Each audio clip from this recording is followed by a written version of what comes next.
Welcome to the installation video, Fishbone Offroad's Mako front bumper skid plate for Jeep's 2018 to current JL Wrangler and 2020 to current JT Gladiator. Step 1.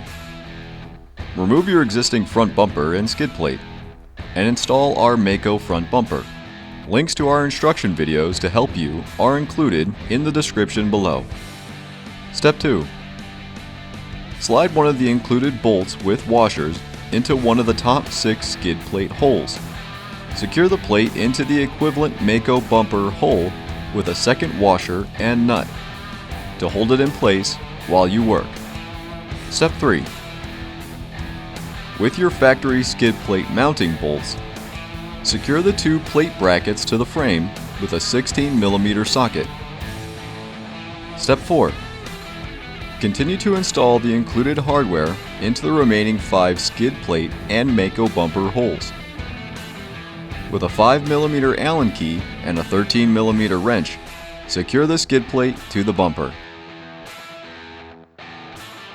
Enjoy your new Fishbone Off-Road Mako bumper skid plate.